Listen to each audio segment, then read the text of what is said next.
Welcome to the podcast. If you'd like to listen to an ad-free version of this episode and all of our episodes, then search True Crime Today Premium Plus on Apple Podcasts and press subscribe. That's our premium channel where all of our ad-free and advanced episodes live, all in one place. True Crime Today Premium Plus. Search it on Apple Podcasts and press subscribe. Even try it for 3 days free. Not all monsters are under the bed. Some are sleeping next to you. Welcome to Hidden Killers with Tony Bruschi, featuring retired FBI Special Agent and Chief of the Counterintelligence Behavioral Analysis Program, Robin Dreeke. Well, if you're in the market for a new Long Island home, there's one that's going up on the market. If you want to find it, probably at a pretty good price. The home of Rex Heuermann, the former home of Rex Heuermann and Asa Elrup, the Massapequa Park home that we've seen be raided now twice, and all sorts of stories coming out of that basement. It's going to be for sale very soon. I checked the Zillow listing just the other day. Robin Dreeke, retired FBI Special Agent, Chief of the Counterintelligence Behavioral Analysis Program. Is there any amount of money that you would take this house for and live in it? Man, and you did a lot of ghost stories before. I'd much rather live in the house from Amityville Horror than that house. Right down the road, actually. It's not far. I know, it is crazy, isn't it? Oh my God. I hate laughing about things like this, but as soon as it's like, no, and I'm a pretty pragmatic guy. I'm not a hooky spooky spy guy on this kind of stuff, but no, I'm not going anywhere near that place because you know what? Every couple of years, I think something's going to be tearing apart for more evidence. That's really what's going to happen. Well, that's true. I mean, that the reality of this is if you do buy this house, it can still be raided.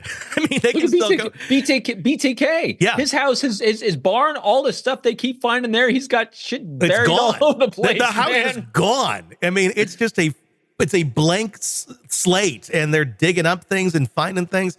Yeah, this is a house where I think, you would have to gut it, number one, if you're going to, do anything to it.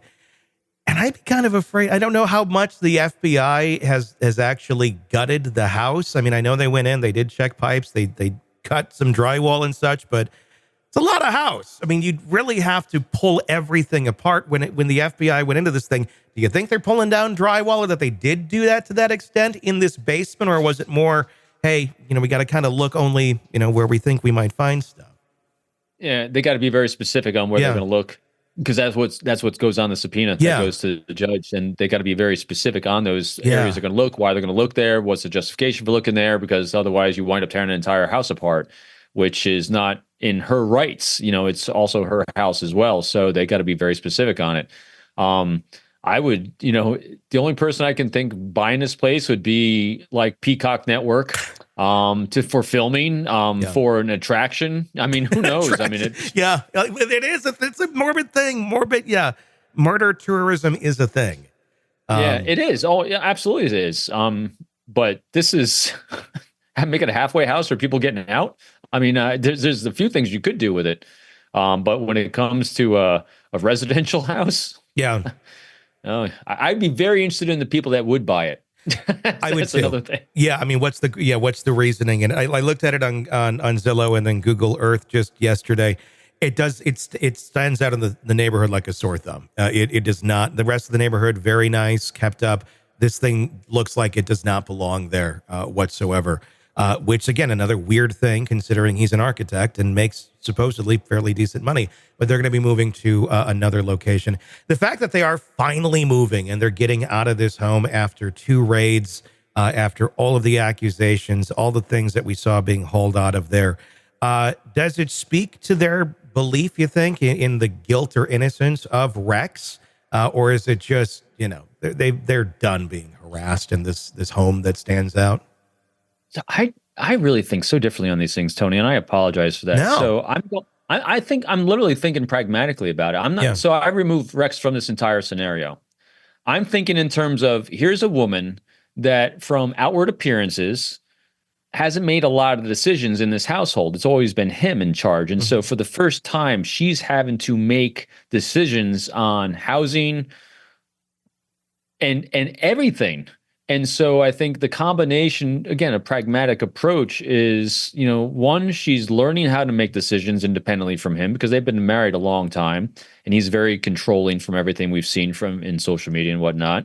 So she's having to make a lot of decisions on her own. She's got kids she's still caring for, and now she's maybe finally got some finances coming in. Maybe, you know, from, you know, because remember, once you sign a contract with Peacock, doesn't mean all of a sudden someone's cutting you $1 million check. You know, you get installments on these things, and so I think pragmatically, she finally is in a position where she learned how to make decisions. She knows how to house hunt and look for a place to live, and now has actually the financial means to do it. So I'm kind of on the side of, I don't think his guilt or innocence played into this. I think it was pragmatically, this is the first opportunity that she could really do it in any sense of the word. Should this house even be for sale?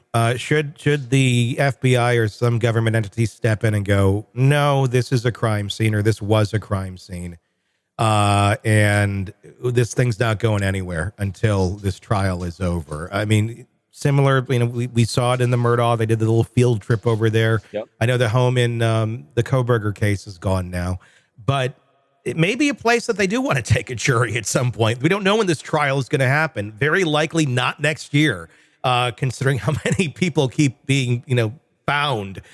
So this is still likely going to be a little ways out.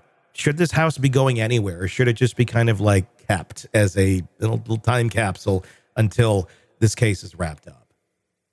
I would like that. I think it makes a lot of sense to do that. I don't know the laws behind doing that. So I think that's what's going to be ruling it on this one, you know, because just like in the Kohberger case, having that jury being able to walk through that house and those rooms would have made a huge impact on that case when it does, you know, when it does go. But I think them doing it in the Murdaugh case was fantastic. I think being able to have juries walk the grounds of these things where they took place is really paramount in, you know, especially for prosecution, you know, when you're trying to, you know, give the emotional impact of what was actually happening in those moments to make it really intangible to the people involved. But again, I don't know financially and legally whether they're able to do that or not, but it's too bad, because I really think this house should be kept for quite a while. Yeah, longer. I mean, it's I don't know how that all works in terms of what authority they would have to stop someone. I mean, that is like, you know, a good chunk of your, you know, estate, I'm sure, owning this property.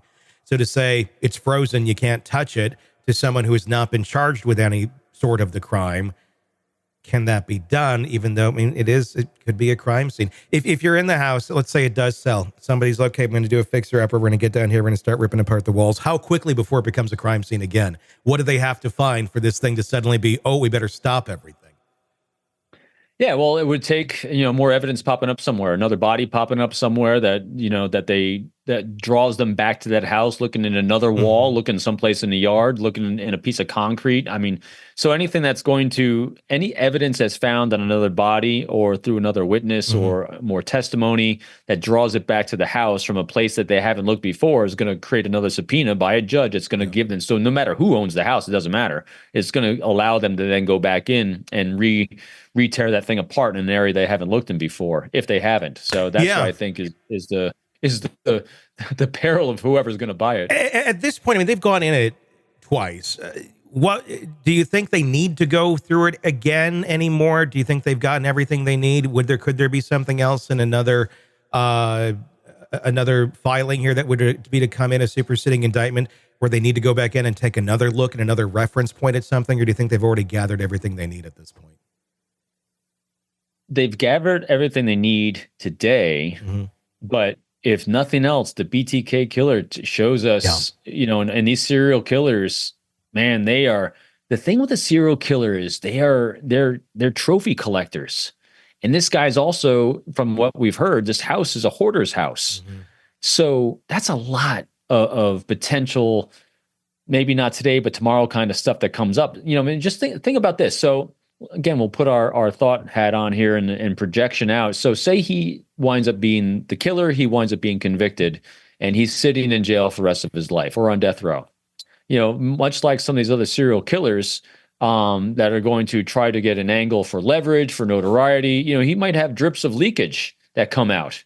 You know, it's like, hey, you know, I didn't tell you this before, but, you know, in the drain pipe, you know, that is 5 miles, 5 feet removed from the foundation that you didn't even know was, I mean, so all these kind of drips over time. Yeah. So today they think they have everything, because if they didn't, they'd have another subpoena. But again, subpoenas are based on evidence and facts that come in that give the judge, the desire to sign it to go in again. And so as of today, they have everything they think they need. But who knows what tomorrow brings? Yeah, they don't know what they don't know for what they need. Yeah. Welcome to the podcast. If you'd like to listen to an ad-free version of this episode and all of our episodes, then search True Crime Today Premium Plus on Apple Podcasts and press subscribe. That's our premium channel where all of our ad-free and advanced episodes live, all in one place. True Crime Today Premium Plus. Search it on Apple Podcasts and press subscribe. Even try it for 3 days free. Let's be honest. Nothing kills the thrill of a good murder mystery like a commercial for laundry detergent. It's like someone slapping a closed sign on your favorite dive bar. But you're not here for that, are you? You're here for the good stuff. So ditch the ads and upgrade to True Crime Today Premium Plus on Apple Podcasts. With True Crime Today Premium Plus, you get your crime straight. No chaser. Commercial free with extended interviews and early access. It's like getting the bartender's special when the bar's already closed. Search for True Crime Today Premium Plus on Apple Podcasts. Subscribe and drink it all in.